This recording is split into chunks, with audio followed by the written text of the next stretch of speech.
माझी माती माझा देश या संदर्भात एक अभियान राबवलं होतं. त्या अभियानामध्ये भारत सरकारनं की सर्व शेतकऱ्यांची माती तपासणी नमुने घ्यायचे आणि त्याचे रिपोर्ट द्यायचे. आता किती रिपोर्ट लोकांना मिळाले, किती लोकांना मिळाले नाही, माती समजली का नाही माहीत नाही, ते प्रशिक्षण अहवाल जे काय म्हणजे माती परीक्षणाचा अहवाल असतो तो शेतकऱ्यांना वाचता आला का नाही, त्यातलं काही समजलं का नाही, ह्या संदर्भात सर्व लोक अज्ञानी आहेत. आता जो देश मातीला जास्त महत्त्व देतो किंवा माती त्या देशाची मातीवर जास्त लक्ष असतं, अशासारखा देश बघायला गेलं तर आज जगात एक नंबरचा इस्रायल देश आहे. इस्रायल आहे, ब्राझील आहे, चीन आहे, अमेरिका, 10 देश आहेत भरपूर. त्या 10व्या देशात आपला शेवटचा भारताचा क्रमांक लागतो. इस्रायलची टेक्नॉलॉजी ही ठिबकमध्ये सर्व जगात फेमस आहे. इस्रायलनंच संशोधन केलं ठिबकचं. कमीत कमी पाण्यामध्ये कशी शेती करायची, विद्राव्य खते कशी वापरायची आणि रासायनिक खताचं प्रमाण कमी करून जैविकवर कसा भर देऊन जैविकवर जास्त कसं उत्पन्न घ्यायचं, याचं उत्तम उदाहरण म्हणजे इस्रायल देश.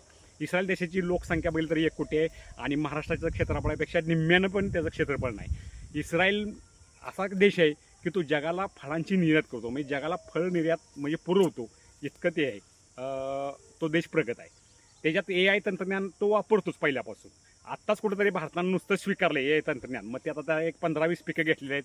तूर, कापूस असेल, ऊस असेल किंवा अन्य भरपूर पिकं चांगलं पाऊल उचललेलं आहे. मला अभिमान आहे त्याबद्दल भारताचा, की का उशिरा होईना का पण त्यांना शहाणपण आलं की AI तंत्रज्ञानाखाली शेती करायची म्हणून.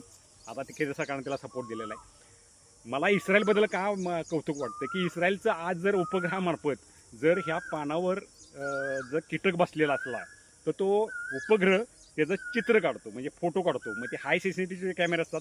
या ऊसाच्या पानावर जर एखादा बारीक कीटक बसलेला असला त्याचे फोटो काढून तुम्हाला त्या शेतकऱ्यांना कुठल्या प्रकारची कीड आहे ही सर्व इत्थंभूत माहिती त्या शेतकऱ्याला देत असून त्या शेतकऱ्याला जैविक, रासायनिक नाही, जैविक पद्धतीनं ते रासायनिक द्रव्य फवारणी करून कसं करायचं कंट्रोल, हे ज्ञान शिकवलं जातं. ह्या संदर्भातलं पूर्ण माहिती आहे. दुसरी गोष्ट, सांडपाण्यावर शेती करणारा जगातला एक नंबरचा देश म्हणजे इस्रायल आहे. दुसरी गोष्ट, ज्या समुद्राचा PPM म्हणजे TDS 40,000 असतो त्याचं पण पाणी वापर करून शेती करत असतो.